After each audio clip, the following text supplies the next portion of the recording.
चिता की तपिश शांत हो जाएगी, शरीर को सुलगाते अंगारे राख हो जाएंगे, धुआं बनकर हवा में घुल जाएगा हर शरीर।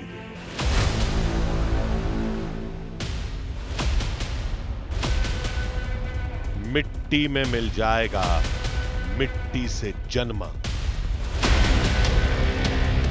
और अपने उनके भी आंसू एक न एक दिन सूख जाएंगे।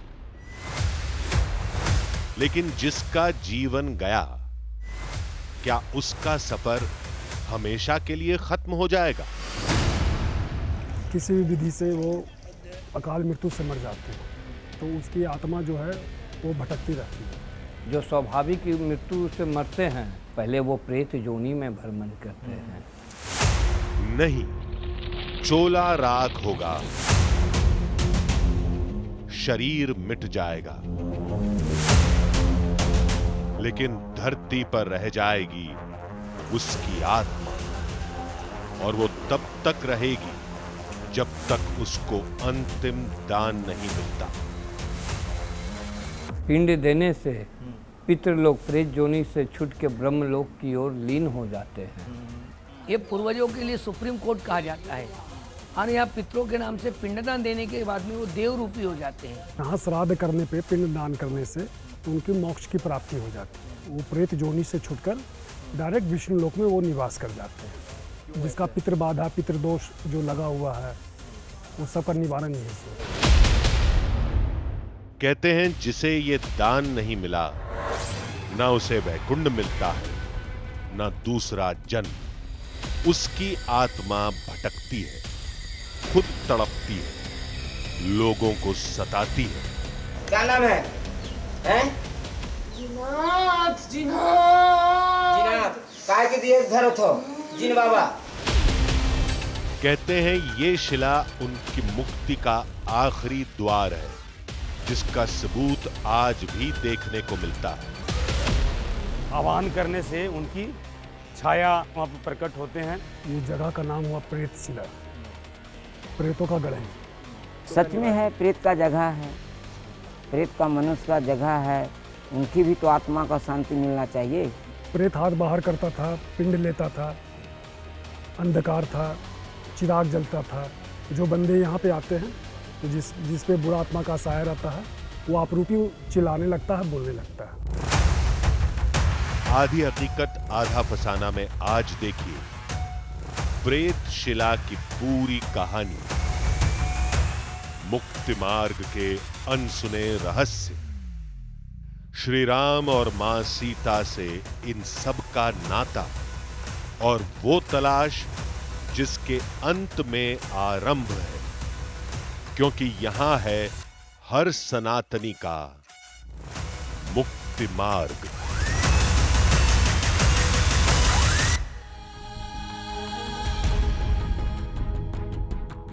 आधी हकीकत आधा फसाना।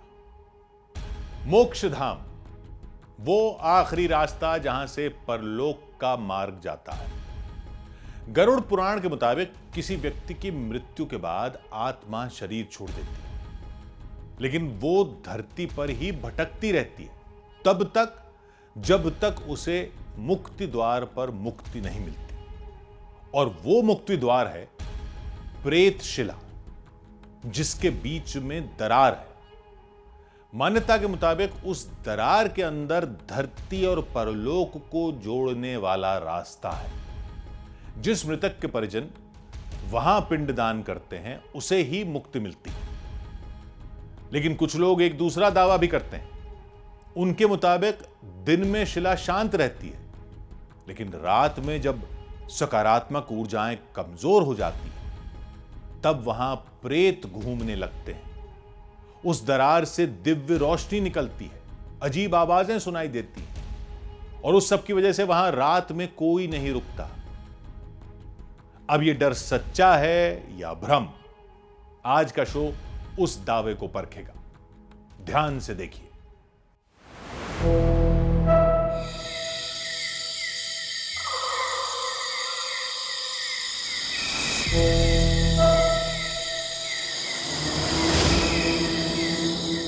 अंधेरी रात में पुकारती आवाजें,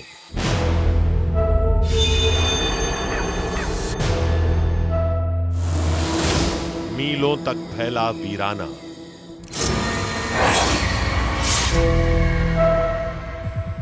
आधी हकीकत आधा फसाना की टीम वहां जहां है आत्माओं का अंतिम निवास। इंतजार लंबा था, लेकिन जब थमा तब प्रेतशिला की इन्हीं दरारों से लोग बताते हैं कि आज भी जो प्रेत हैं वो बाहर आते हैं। दो शिलाएं हैं, उनके बीच का ये गैप है। आप देखिए कि इन गैप्स में हाथ भी जा सकता है, लेकिन हाथ जाने पुजारी जी, हाँ देखिए हाथ नहीं निकल रहा। अरे किसने कहा हाथ डालो उसमें? एक सेकंड है, एक सेकंड। अरे क्या है? देखना जरा। हम रात में रुके थे, क्योंकि रुकने की वजह थी ये दावा। अच्छा, इसके साथ में अभी भी क्या वहाँ पे लोगों को एहसास होता है? हाँ, लोग अभी भी जाते हैं। एहसास क्या, उनको मुक्ति मिलती है, उनको मुक्ति मिलती है। ऐसा अभी भी वहाँ पे प्रमाण है। जो आप 776 सीढ़ी चढ़ के ऊपर जाएंगे तो प्रेत का कुंड बना है।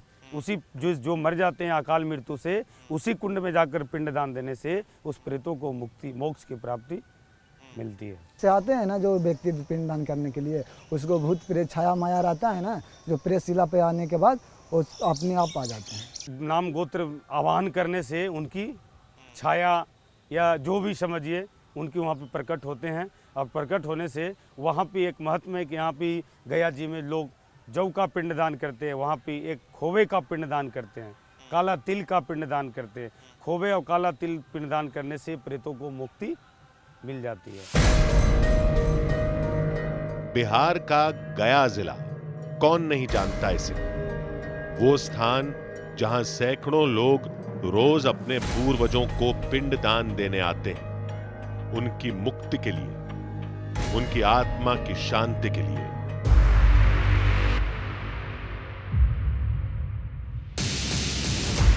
लेकिन गया का 5 कोस का इलाका ही क्यों?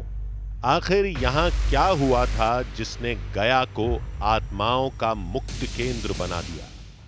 क्यों प्रभु राम ने अपने पिता दशरथ का पिंडदान गया में किया?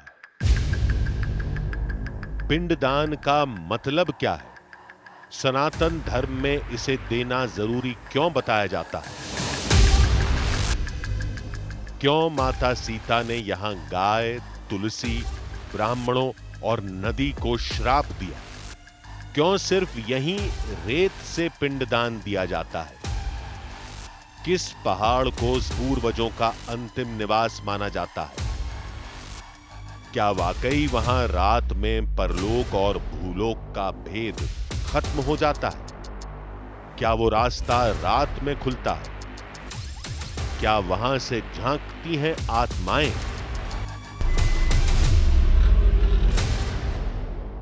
ऐसे तमाम सवालों के साथ आधी हकीकत आधा फसाना की टीम ने सफर शुरू किया था।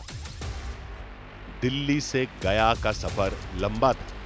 हमें पहुंचते पहुंचते रात हो गई और जो सामने दिखा उसने कुछ देर के लिए सवालों के कोलाहल को शांत कर दिया।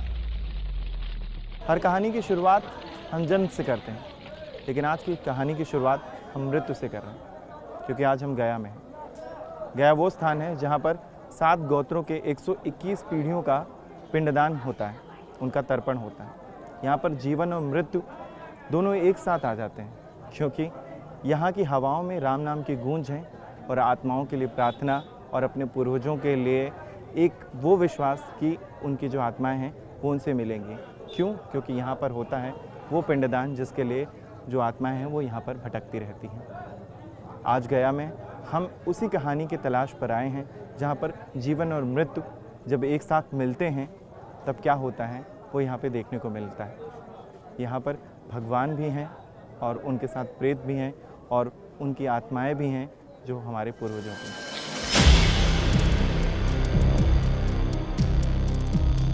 पौ फटते ही हम गया धाम के प्रथम स्थान पर पहुंच गए। ये फाल्गु नदी का क्षेत्र है। यहां नदी है भी और नहीं भी, सुनने में अजीब लगता है, लेकिन इसका रहस्य खुलेगा तो आप समझ जाएंगे। रेतीली जमीन पर कुछ लोग अपने पितरों का पिंडदान करते दिखे। गया में कई स्थानों पर पिंडदान की क्रिया से गुजरना पड़ता है, जहां अलग अलग सामग्रियों से पिंड बनाकर दान देने का विधान है। पिंडदान कैसे शुरू हुआ, किसने किया और कैसे किया, और गया क्यों चुना गया, ये जानने हम सीता कुंड पहुंचे। कहते हैं यहीं से गया में पिंडदान की शुरुआत हुई थी। पूरी कथा यही कि जैसे भगवान राम लक्ष्मण सीता जी वनवास के दौरान यहाँ आए थे पिंडदान करने के लिए, तो जैसे वही जो बताएं वहाँ पे, तो उसी जगह पे बैठा करके दोनों भाई पिंड को सामान लाने चले गए नदी उस पार बाजार। इसी बीच ऐसा हाथ आया, ऊपर से आकाशवाणी हुआ कि पुत्री हमें पिंडदान दो। तो माता सीता बोली कि हमारे पास कुछ है नहीं, जब हमारे स्वामी पिंडदान का सामान लेकर आ जाएंगे तो मैं आपको पिंडदान देंगे। दशरथ जी ने कहा कि जो कुछ है हमें दे दो, क्योंकि सूर्य अस्त होने वाला है, क्योंकि सूर्य अस्त हो जाने के बाद पिंडदान नहीं होता। तो माता सीता बोले कि हमारे पास केवल रेत है पिताजी, कहिए तो मैं इसे। तो वही दशरथ जी बोले कि ठीक है, तो वही रेता दे करके पिंडदान दिया। कहानी के मुताबिक श्री राम पिंडदान करते भी तो भी उनके पिता दशरथ की आत्मा को शांति नहीं मिलती। उसकी वजह थी राजा दशरथ को मिला एक श्राप। सरवन का जो माता पिता थे ना, तो उनको जो दशरथ जी शब्दवेदीवान से मार दिए थे, तो दशरथ जी का श्राप लगा था, तो इसलिए मतलब उनको पिंडदान मतलब नहीं, तो इसीलिए सीता जी पिंडदान दिए, क्योंकि उनका श्राप लगा हुआ था।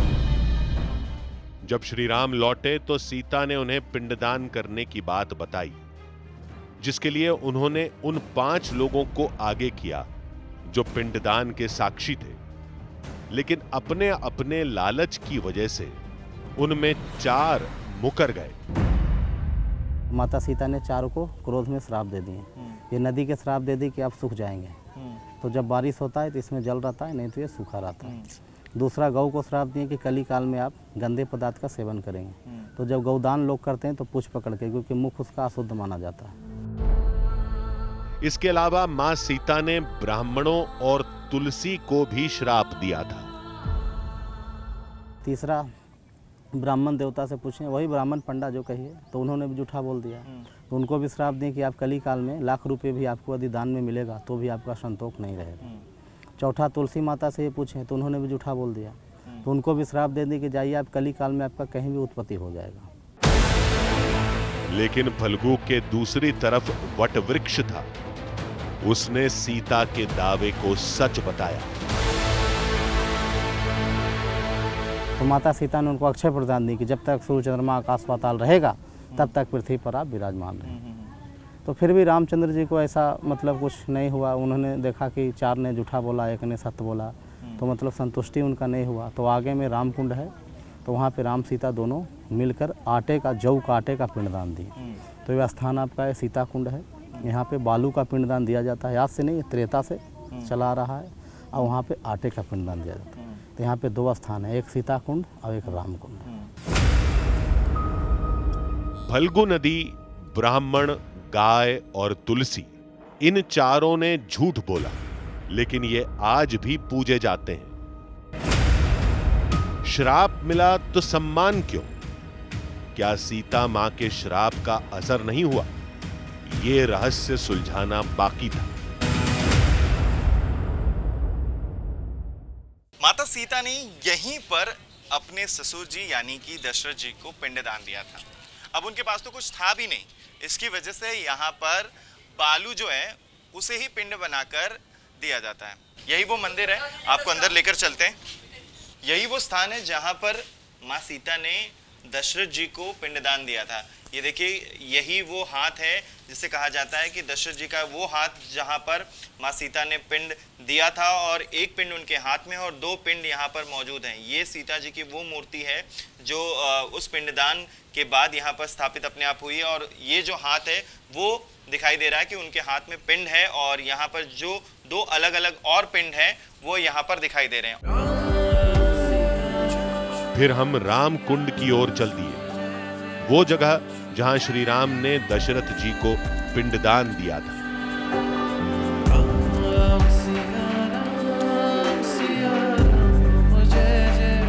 माँ सीता ने जब बालू का पिंड दे दिया था दशरथ भगवान को, उसके बाद क्योंकि 4 जो साक्षी थे उन्होंने झूठ बोला था, उसके बाद श्री राम जी ने भगवान ब्रह्मा का यहीं पर आवाहन किया, जिसके बाद यहाँ पर इस क्षेत्र को राम गया के नाम से जाना जाता है। और यही वो क्षेत्र है जहां पर ब्रह्म भगवान प्रकट हुए और उन्होंने दशरथ जी का पिंडदान दोबारा कराया। विधि विधान से यहाँ पर वो पिंडदान पूरा किया गया और यहीं पर सभी जो देवी देवता थे वो साक्षी हुए, क्योंकि भगवान ब्रह्मा जी ने यहाँ पर प्रकट होकर साक्षात यहाँ पर दशरथ जी का पिंडदान किया था। उसका साक्षी ये है क्योंकि यहीं पर वो पैर भी मौजूद हैं, जिसे कहा जाता है कि ब्रह्म भगवान का पैर है, और यहीं पर ब्रह्म भगवान प्रकट हुए थे और उन्होंने दशरथ जी का जो पिंडदान कराया था जब राम भगवान ने यहाँ पर आवाहन किया था। और राम भगवान सीता जी दोनों ने मिलकर यहाँ पर पिंडदान अपने पिता का राम भगवान ने और सीता जी ने अपने ससुर का यहाँ पर किया था।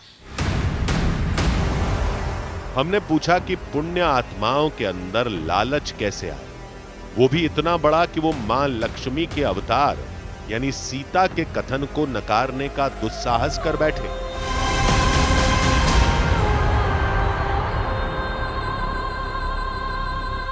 भगवान जी ने पूछा, भगवान जो जानते थे फिर भी पूछे, नदी से पूछे, इनको लोभ हो गया कि मेरे ऊपर भगवान बैठ के पिंडदान करेंगे तो मेरा महात्म्य बढ़ जाएगा। ये सोच करके नदी बोले कि मैंने देखा।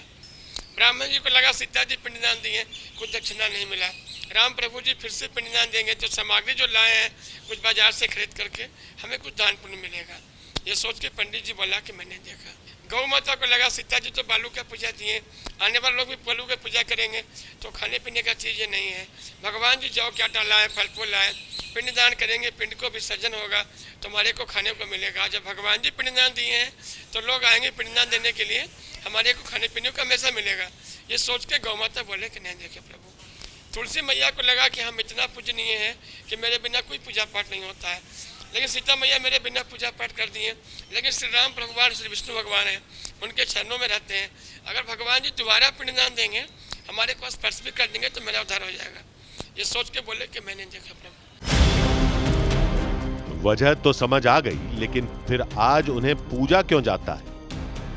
ये पूछने पर पंडित जी ने कहा कि मां का क्रोध बुलबुले की तरह क्षणिक होता है। जब क्रोध शांत हुआ तो सीता ने श्राप पर वरदान की परत चढ़ा दी।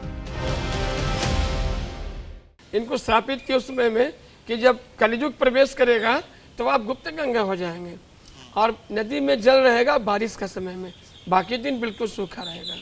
पंडित जी को स्थापित किए कि पंडित जी आपको पैसा नहीं मिला तो झूठ बोल दिए, हम पैसा आपको कहाँ से देते हैं, मेरे पास तो कुछ है नहीं। ठीक है, आपको पैसा मिलेगा पंडित जी, सोना चांदी रुपया पैसा रोज मिलेगा, कपड़ा बस लोग आएंगे पिंडदान देने के लिए देते रहेंगे, लेकिन आपको मन में संतुष्टि नहीं होगा। कहते हैं सीता मां के श्राप का प्रत्यक्ष प्रमाण आज भी देखा जा सकता है। लोगों का दावा था कि फल्गु नदी आज भी अंतर्वाहिनी है, यानी वो जमीन के अंदर बहती है और जरा सा खोदने पर ही प्रकट हो जाती है। जब राम भगवान आए और उन्होंने, क्योंकि नदी है, नदी को ऐसा श्राप नहीं दिया जा सकता, तो उन्होंने उनके उद्धार के तौर पे ये कहा कि ठीक है, आप यहाँ पर ज़मीन के नीचे बहेंगी, लेकिन ऊपर हमेशा आपके यहाँ पर बालू रहेगी। लेकिन बरसात के मौसम में आपको यानी कि नदी के ऊपर भी पानी देखने को मिलेगा। अब फाल्गु नदी में पानी कैसे मिलता है यहाँ के लोगों को? देखें, एक बड़ा सा गड्ढा जब भी आप खनेंगे तब आपको नीचे पानी यहाँ पर देखने को मिलेगा। ये पानी है जैसे आप निकाल रहे हो, उसके बाद साफ पानी मिल जाता है, मिल जाएगा, इसके बाद साफ पानी मिल जाता है। लेकिन लोगों को हमेशा यहाँ पर साफ पानी मिलता है, लेकिन उसके लिए बड़ी मशक्कत करनी पड़ती है। आपको गड्ढा खनना पड़ता है, उसके बाद यहाँ पर पूरी बालू को निकालना पड़ता है। सबसे पहले बालू का पानी निकलता है, उसके बाद जो साफ पानी है वो यहाँ पर देखने को मिलता है। लेकिन यहाँ पर जो सीता मां ने श्राप दिया था फाल्गु नदी को, वो आज भी इस कलयुग में बरकरार है। एक सवाल और भी था, श्री राम ने इसी स्थान को पिंडदान के लिए क्यों चुना? इसके पीछे दूसरी पौराणिक कहानी का वर्णन होता है, जिसके तार इस मंदिर से जुड़े हैं और गयासुर नाम के राक्षस से भी।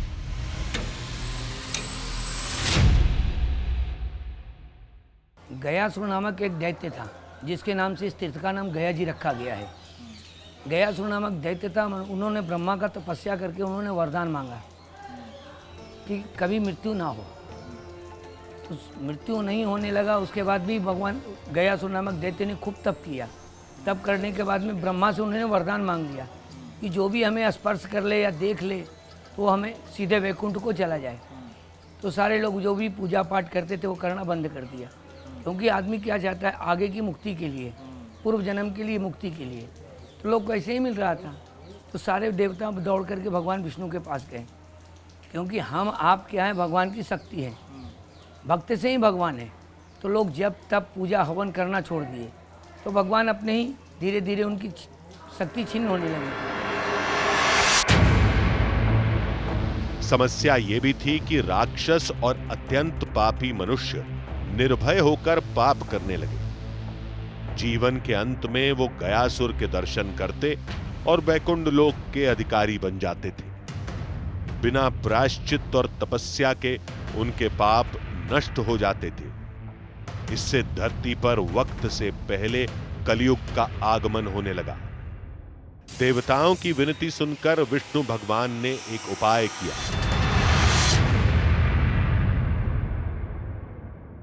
बाल रूप धारण करके उसके पास गए, ब्राह्मण के रूप में। गयासुर तप में बैठा था, मगर था वो असुर। उसको मनुष्य गंध लगा। आँख खोलकर देखता है तो एक नन्हा सा बालक खड़ा है। पूछा, ब्राह्मण देवता क्या चाहिए, क्यों घूम रहे उस जंगल में? तो भगवान ने बोला कि मैं तो पुण्य भूमि खोज रहा हूँ। तो बोला, मैं तो असुर हूँ, तन भगवान में लमा रखा है, धन मेरे पास है ही नहीं, ये बचा तन, ये किसी उपयोग में आता है तो इसका भी उपयोग कर सकते हैं। तो वही अपना तन को भगवान ने दान में दिया है, गयासुर ने भगवान को। तो भगवान ने उसको सुला करके यहाँ यज्ञ किया है। जो आप मंदिर में गर्भगृह में जो कुंड देखते हैं चांदी का, वो हवन कुंड है। सारे देवताओं ने हवन बैठकर किया। यज्ञ करने के बाद में गयासुर तपिश से जलने लगा, तो उसके ऊपर में धर्मशिला पर्वत रखा गया। उस वक्त ब्रह्मा जी ने गयासुर के शरीर के ऊपर यज्ञ शुरू किया और देवता उसके शरीर के ऊपर चढ़कर यज्ञ में सम्मिलित हुए। यज्ञ का ताप बढ़ता गया, लेकिन गयासुर का कुछ नहीं बिगड़ा। तो भी गयासुर शांत नहीं हो पाया। तो गयासुर से पूछा गया कि तुम सदा के लिए अस्थिर रहने के लिए क्या चाहते हो? तो उन्होंने बोला, भगवान स्वयं हमारे ऊपर वास करे। तो भगवान ने शंख चक्र गदा पद्म धारण करके उसके ऊपर में अपना दाहिने पैर से दबाया है, वो पद चिन्ह है। फिर भगवान ने प्रसन्न होकर के उसको वरदान देने को बोला है। बोला, सबको मैंने एक वरदान दिया, मैं तुमको 3 दूंगा, वरदान मांग ले। तो पहला वरदान उसने मांगा कि इस तीर्थ का नाम हमारे नाम से रखा जाए। तो उसी के नाम से गया जी, गयासुर के नाम से इस तीर्थ का नाम पड़ा गया जी। दूसरा वरदान, जो भी अपने पूर्वजों के नाम से यहाँ करके पिंडदान करे उसको मुक्ति मिलनी चाहिए, इसलिए यहाँ पिंडदान होता है। कहते हैं गयासुर का शरीर 5 कोस के बराबर था। उसी के ऊपर बाद में गया जिला बना। पुराणों में भी 5 कोस में पिंडदान करने का उल्लेख मिलता है। बाद में यह मंदिर उसी घटना के आधार पर निर्मित किया गया। मान्यता के मुताबिक खंभों के पास ही वो जगह है जहां विष्णु भगवान का स्वरूप आज भी मौजूद है। सबसे पवित्र स्थान होने की वजह से इस जगह पर पिंडदान करने का नियम बताया गया है।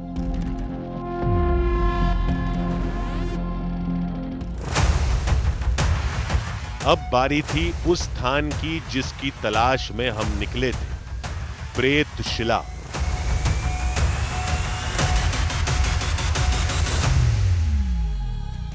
आधी हकीकत आधा फसाना। गया में श्री राम ने पिंडदान की प्रथा शुरू की। वो स्थान उन्होंने क्यों चुना, पहला पिंडदान किसने किया, कैसे किया, यह सब हमने पता कर लिया था। उसके बाद हम प्रेत शिला पहाड़ गए। वहां भी पिंडदान किया जाता है, लेकिन उस जगह के बारे में एक और दावा किया जाता है जो खौफनाक भी है और रहस्यमयी भी।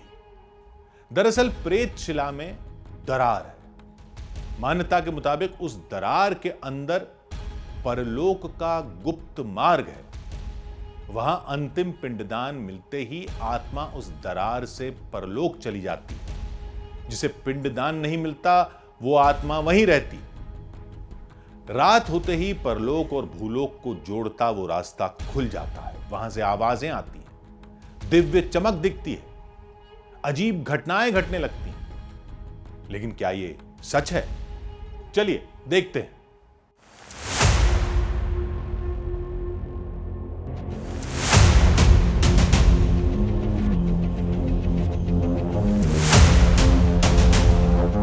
प्रकृति है, ये सत्य है, ये शिव पार्वती है, ये प्रेतशिला जगह। भाई ये तो गोपनीय चीज है, ये तो सब बात हम आपको नहीं बताएंगे, क्यों मेरे से ज्यादा कोई नहीं जानता यहाँ। पहाड़ की ऊंचाई पर एक शिला जिसमें प्रेत बसते हैं, जहां भूलोक परलोक से जुड़ता है, जिसकी दरारों से होकर जाता है ब्रह्मलोक का मुक्ति मार्ग, और रात होते ही वो जगह बन जाती है प्रेत लोक। क्या ये सच है, भ्रम है या फसाना है? यही पता करने हम प्रेत शिला पहाड़ पहुंच गए।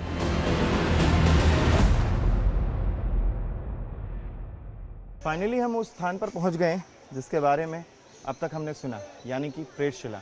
वो शिला जिसके बारे में कहते हैं कि यहाँ पर प्रेत आत्माओं का वास होता है। यहाँ पर जो आप देख सकते हैं ये द्वारपाल है, और द्वारपाल से हमें यहाँ पे 676 सीढ़ियाँ चढ़नी हैं। इन सीढ़ियों के बारे में भी कहा जाता है कि इनकी हर सीढ़ियों में प्रेत आत्माओं का वास होता है। एक सीढ़ी छोड़ के दूसरी सीढ़ी को आप पार नहीं कर सकते, यानी कि एक सीढ़ी है, दूसरी सीढ़ी को छोड़ के आप तीसरी सीढ़ी पे नहीं चढ़ सकते, वरना आपको नुकसान हो सकता है। सफ़र बहुत लंबा है और मौसम बहुत धूप वाला है, तो हमें चलना होगा क्योंकि आज रात हमें यहीं रुकना है।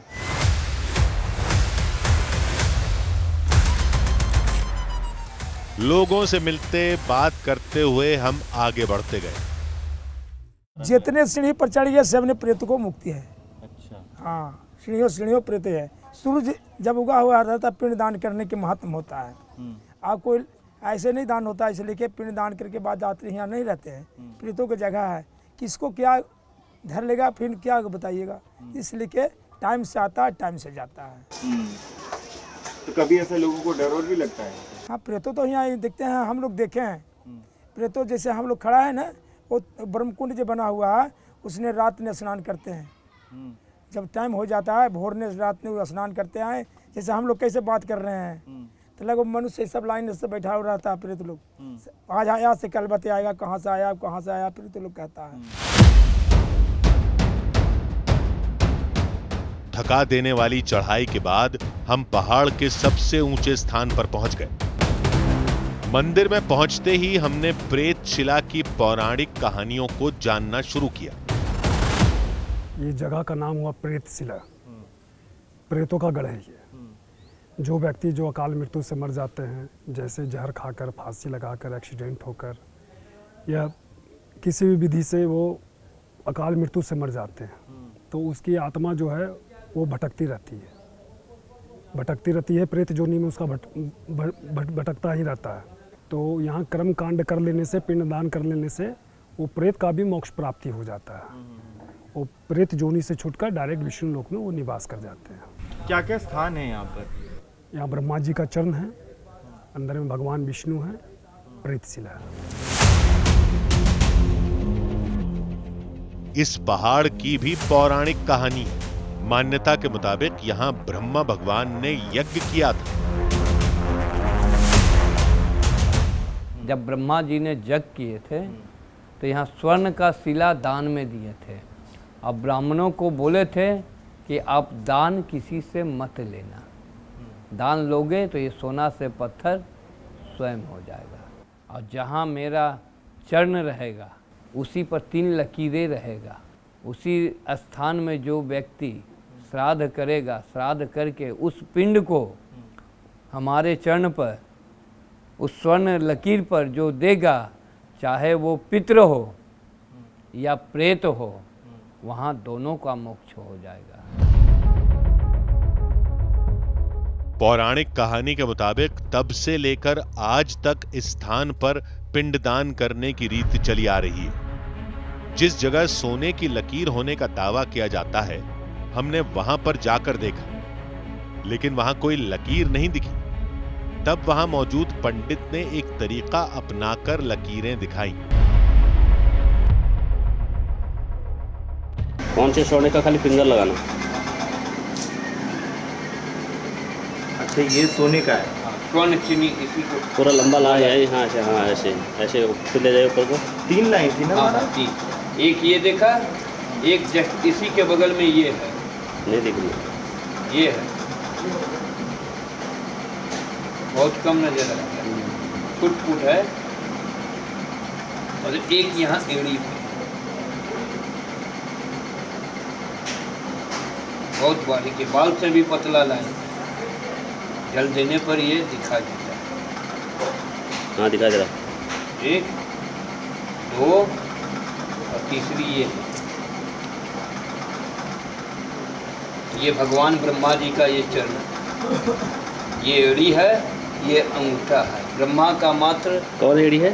ये एड़ी है, ये अंगूठा है। ब्रह्मा का मात्र पूरे हिंदुस्तान में 2 जगह पूजा है, एक यहाँ और एक पुष्कर, किसी स्थान में। हम बात कर ही रहे थे कि वहां पिंडदान करने एक परिवार आ पहुंचा। प्रेत आत्मा, अकाल मृत्यु, ये आपका बेटा। बोलिए पुत्र कैसे मरा? फांसी लगा दिया। खुद फांसी लगा दिया कि कोई और व्यक्ति लगा दिया? अभी तक समझ नहीं पाया। वजह पता नहीं, खुद किया या किसी और ने, यह भी पता नहीं। सिर्फ इतना पता था कि जिन कंधों पर उसे खिलाया, उसी पर उसकी अर्थी का बोझ उठाया। जिन हाथों से पकड़कर उसे चलना सिखाया, उन्हीं में उसके बेजान जिस्म को उठाया। बोलो गोविंद, परिपूर्ण, तिष्ठ। और उन्हीं हाथों से उसका पिंडदान करना पड़ रहा है। विघ्न बाधा, प्रेत बाधा दूर हो, प्रेत आत्मा शांति हो। अपना आपका दुख का काम है, बेटा आपको पिंडी देता है, आप बेटा को दे रहा है। ये बहुत, इससे बड़ा दुख क्या है इंसान को? कुछ नहीं। वो माँ जो कभी उसे मधुर लोरियां गाकर सुलाती थी, आज उसकी आवाज में कातरता है, क्योंकि उसका बेटा उस नींद में सो गया है जिससे वो कभी नहीं उठेगा।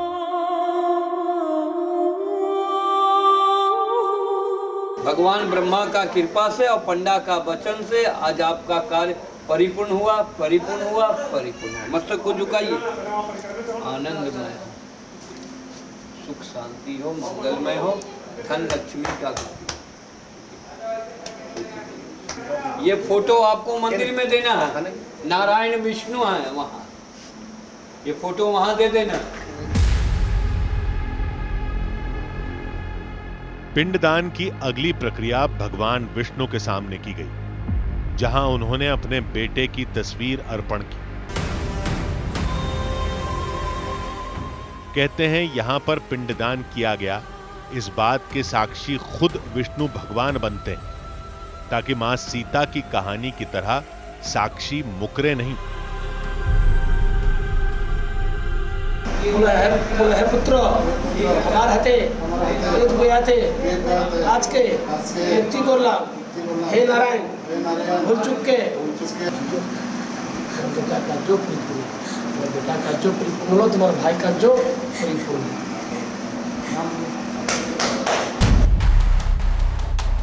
यहां मौजूद हर शख्स ने किसी न किसी अपने को खोया है। हमारे लिए इतने दर्द को एक साथ देखकर काम करते रहना मुश्किल था, लेकिन रहस्य सुलझाने के लिए हमने दिल कड़ा करके तलाश को आगे बढ़ाया। ये प्रेत शिला है। ये प्रेत शिला पर आने के बाद इनके परिक्रमा लगाने से उनको प्रेत जोनि से छूट के स्वर्ग में निवास मिलते हैं। प्रेत बाधा, पितृदोष दूर होती है। यहाँ सत्तू छिटा जाता है, उड़न सतुआ पितरों को पैठ है। अच्छा, एक चीज़ और कि सतुआ ही क्यों उड़ाया जाता है? जो अन्न बाहर मर गए, पानी बाहर मर गए, उसी को अन्न का रूप में पैठ होते हैं। ओझा गुनी मंत्र के द्वारे लाते हैं, बांध के ओझा गुनी वो मंत्र के द्वारे यहाँ सील कर देते हैं। अच्छा, उसके बाद ये बांध देते हैं। हाँ, उसके बाद से ये कहीं नहीं जाएंगे यहाँ से। एक चीज़ और कि यहाँ पे लोग आज भी रात में नहीं रुकते, तो क्या सच में यहाँ पे प्रेत सच में है? प्रेत का जगह है, प्रेत का मनुष्य का जगह है, उनकी भी तो आत्मा का शांति मिलना चाहिए। जैसे हम लोग 4 घंटा 5 घंटा सोते हैं तो उनके भी तो आराम मिलना चाहिए। कुछ देर बाद लोगों की संख्या कम हुई तो हमने शिला को ध्यान से देखा। शिला पहाड़ पर मौजूद दूसरी चट्टानों से अलग रंग रूप की थी, जैसे उसे कहीं और से लाकर रखा गया हो, लेकिन देखने पर वो पहाड़ से उभरी हुई प्रतीत हो रही थी। शिला का आकार पिंड की तरह ही गोल था और वो बीच से टूटी हुई थी। दावे के मुताबिक ये एक नहीं 3 शिलाओं के टुकड़े हैं और इनमें त्रिदेव बसते हैं। इसीलिए इनकी दरारों से ब्रह्मलोक, शिवलोक और विष्णुलोक का रास्ता जाता है। दावे के मुताबिक यही दरारें रात में परलोक का रास्ता खोल देती हैं। प्रेत शिला के पास सिर्फ आत्माओं की मुक्ति नहीं होती, यानी कि उन योनियों की, प्रेत योनियों की मुक्ति नहीं होती, उनकी भी मुक्ति होती है जो किसी शरीर में घुसी होती है, ऐसा यहाँ के लोगों का मानना है। देखिए कि इन दरारों में जो गुड़िया होती हैं, यानी कि किसी को जो आत्माएं होती हैं जो किसी के शरीर में होती है, उसे बंद किया जाता है, यानी कि उसे बांध दिया जाता है और उसे इन दरारों में डाल दिया जाता है जिससे उनको मुक्ति मिल सके। देखिए वहाँ पर ऐसी कई गुड़ियाएँ आपको दिख रही होंगी अंदर, कैमरे से हम दिखाने की कोशिश कर रहे हैं। ऐसे कई डब्बे जो हैं उसे अंदर दबा दिया जाता है, यानी कि उन्हें बंद कर दिया जाता है उन डब्बों में उनकी आत्माओं को, और उन्हें मुक्ति दे दी जाती है। क्योंकि उनका पिंडदान तो कोई करता नहीं है, लेकिन हाँ उन्हें मुक्ति इस वजह से दी जाती है क्योंकि वो किसी और के शरीर को परेशान कर रही होती हैं। इसकी वजह से यहाँ पर उन आत्माओं को बांध के यहाँ पर इन दरारों में डाल दिया जाता है कि जिससे वो शांत रहें और जिसके शरीर में है उस शरीर को वो छोड़ दें। हम प्रेत शिला को समझ ही रहे थे कि तभी अचानक मौसम बदल गया।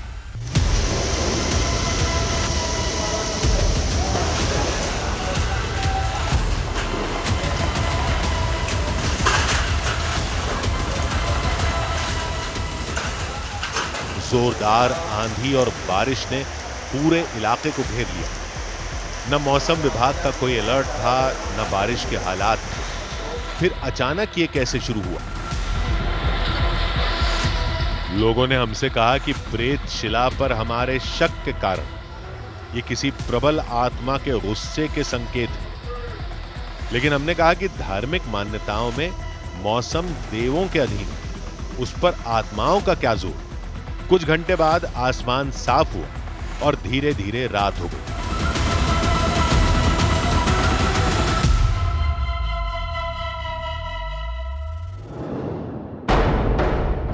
हम शिला के पास इंतजार करने लगे। देर रात हो चुकी है, लेकिन अब भी हम यहाँ पर मौजूद हैं प्रेत शिला के पास, क्योंकि हम ये जानना चाहते हैं कि क्या वो एहसास हमें भी हो सकता है जो यहाँ पर लोगों को होता है। ऐसा लोगों का कहना है कि यहाँ पर जिसकी वजह से लोग रात में नहीं रुकते हैं। लोगों को डर लगता है क्योंकि लोगों का ये मानना है कि आज भी यहाँ पर प्रेत निवास करते हैं और संध्या वंदन के बाद यहाँ पर कोई नहीं रुकता है। तो हम भी इंतज़ार कर रहे हैं कि क्या हमें कोई ऐसा एहसास यहाँ पर होगा। हम किसी चीज़ को चैलेंज नहीं कर रहे हैं, हम बस ये जानने की कोशिश कर रहे हैं कि जिसके बारे में लोग अब तक कहते आए हैं क्या वो सच है। करीब 2 घंटे तक हम प्रेत शिला पर नजरें गड़ाए बैठे रहे, लेकिन हमें प्रेत शिला में कोई हलचल नहीं दिखी। न उसकी दरारों से कोई रोशनी निकली और ना ही हमें कोई आवाज सुनाई दी। पूरा शहर सो चुका है, सिर्फ दूर दूर तक लाइटें दिखाई दे रही हैं। क्यों?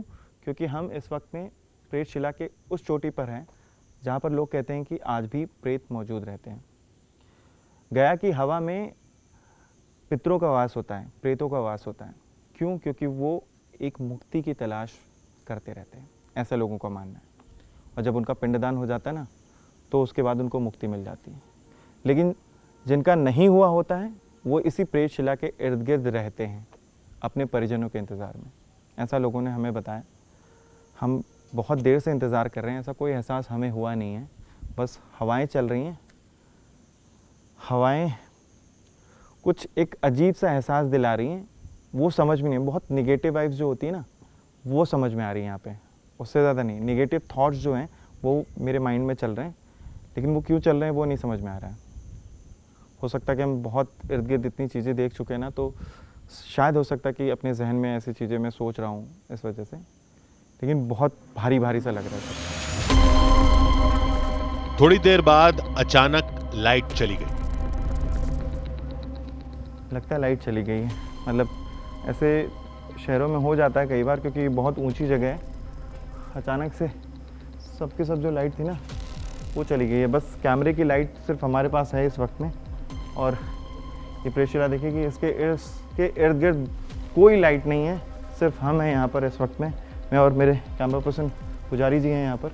देखिए कहीं कोई लाइट इस वक्त में दिखाई नहीं दे रही है। पूरी की पूरी जो लाइट थी वो अचानक से चली गई, और अब यहाँ पे लाइट का कोई सोर्स नहीं है। देखिए यहाँ भी इस तरफ कोई लाइट नहीं है, बल्कि शहर में देखिए कि टिमटिमाती हुई लाइटें जो हैं वो दूर दूर तक दिखाई दे रही हैं, लेकिन इस प्रेसशिला के इर्द गिर्द कोई लाइट नहीं है। अचानक से सिर्फ इसी जगह की लाइट गई है, ये नहीं समझ में आ रहा है क्यों गई है। ये किसी ने जानबूझ के बंद कर दिए क्योंकि लोग चाहते थे कि हम यहाँ ना रुकें। चलिए देखते हैं। इस बात से साथ में आए लोकल सपोर्ट के लोग डर गए। वो नीचे जाने की जिद करने लगे। हमने उन्हें किसी तरह रोक तो लिया, लेकिन हम ये समझ गए थे कि उनकी हिम्मत जल्द ही जवाब दे देगी, इसलिए हमने जल्दबाजी में एक कदम उठा लिया। प्रेतशिला के इन्हीं दरारों के बीच से लोग मानते हैं कि प्रेत बाहर आते हैं। अभी तक हम रात में बहुत देर तक रुक चुके हैं, रात धीरे धीरे और बढ़ती चली जा रही है, लेकिन हमें कुछ ऐसा एहसास नहीं यहाँ पर हुआ। अब इन गैप्स की बात करें तो जो दो शिलाएं हैं उनके बीच का ये गैप है। अब देखिए कि इन गैप्स में हाथ भी जा सकता है, लेकिन हाथ जाने पुजारी जी, हाँ देखिए हाथ नहीं निकल रहा। अरे किसने कहा हाथ डालो उसमें? एक सेकंड है, एक सेकंड। अरे क्या है? कैमरा छोड़ना जरा। ऐसा लगा जैसे किसी ने अंदर से हाथ पकड़ लिया हो। चंद पलों के लिए दिमाग शून्य हो गया, धड़कनें बेहद तेज हो गईं, आंखों के आगे अंधेरा छाने लगा। प्लीज एक सेकंड कड़ा नहीं निकलेगा, छोड़ो। एक सेकंड रुक जाओ, एक सेकंड रुक जाओ। निकल रहा है?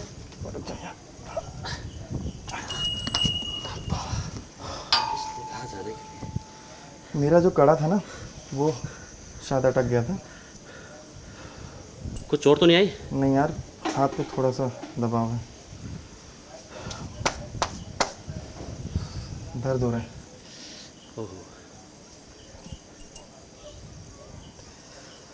मतलब ये थोड़ी सी हमारी भूल थी कि मैंने हाथ डाल दिया, मतलब ऐसा कुछ नहीं, लेकिन वो शायद कड़ा मेरा मुझे लगता कि अटक गया था।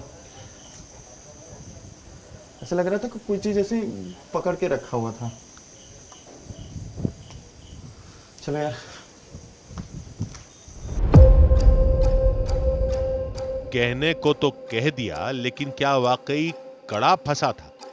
उधर हमारा लोकल सपोर्ट मान चुका था कि मौसम का बदलना, लाइट जाना और फिर अंत में हाथ का फंसना इत्तेफाक नहीं था। उसने नीचे जाने की जिद पकड़ ली। हमने उनको समझा बुझाकर कुछ देर और इंतजार किया, लेकिन जब कुछ नहीं हुआ तो रात में ही पहाड़ से नीचे चल दिए। हमारे पीछे प्रेतशिला शांत और स्थिर खड़ी थी। वहां जो हुआ जैसा हुआ हमने आपको दिखा दिया। अब आप इन सब के बारे में क्या सोचते हैं वो आपका फैसला है।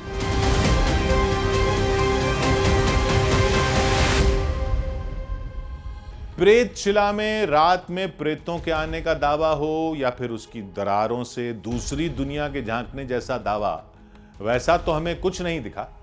रही बात पिंडदान की, तो वो एक धार्मिक विधान है जो जैसे चलता है वैसे ही चलना चाहिए, क्योंकि ये विधान ही तो हैं जो हमें सही दिशा दिखाते हैं। वरना यहां से लौटने के बाद हमारी वही सुबह होगी, वही रातें होंगी, वही काम, वही घर, वही जिंदगी की दौड़ भाग। लेकिन जब आप गया जैसी जगहों से लौटते हैं तो दिल उचट जाता है। समझ आ जाता है कि हम दुनिया की रेस में कितना भी तेज दौड़ लें, लेकिन जब हमारी फिनिशिंग लाइन आएगी तो उस लाइन के बाद हमारे हाथ खाली होंगे और अवार्ड उसे ही मिलेगा जिसने उस दौड़ के दौरान संयम की रेखा पार नहीं की। तो दौड़िए जरूर, लेकिन मानव जीवन का असली उद्देश्य मत भूलिए। आज के लिए बस इतना ही। अगले हफ्ते फिर मिलेंगे एक नई कहानी के साथ, जिसमें थोड़ा सच होगा, थोड़ा बहाना, आधी हकीकत, आधा फसाना।